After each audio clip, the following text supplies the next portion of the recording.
보여지기도 하고요. 네네. 자, 마지막 키워드 볼까요? 네, 마지막 키워드는 팔 수 없는 물건입니다. 예. 오늘 이낙연 총리 후보자의 청문 보고서 채택이 결국 불발됐는데요. 예. 사실 국민의당 오전 회의에서부터 이 총리 후보자에 대한 이런 기류가 느껴졌습니다. 관련 발언부터 좀 보시죠.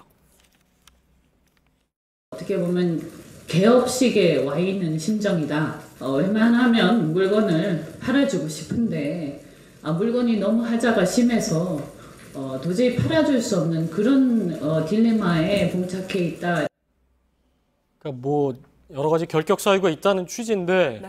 어쨌든 총리 후보자를 물건이라고 얘기를 한 거네요. 네, 그렇습니다.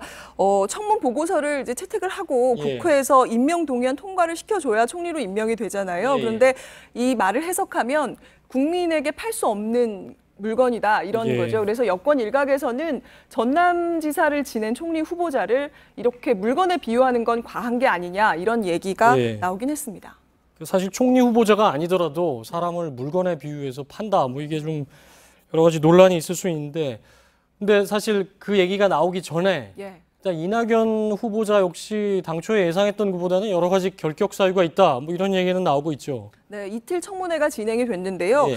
사실 그 아들의 전세 자금 문제라든가 이런 부분에 대해서 자료 제출이 충분치 않았다라는 문제가 야당에서 계속 제기가 됐습니다. 그런데 결정적으로 걸림돌이 된 건 이 위장 전입 문제였는데요. 예. 본인이 인정을 했고 오늘 청와대에서 임종석 비서실장의 입장 표명이 있었지만 야당은 이제 그것만으로는 부족하다라는 입장을 계속 내보이고 있습니다. 그래서 문 대통령의 직접적인 언급이 있어야 한다는 주장을 펴고 있어서요. 예. 이후 추이는 조금 더 지켜봐야 할 것 같습니다. 사실 이번에 인수위가 없었기 때문에 네. 구체적으로 검증할 그 기간이 없었고 네.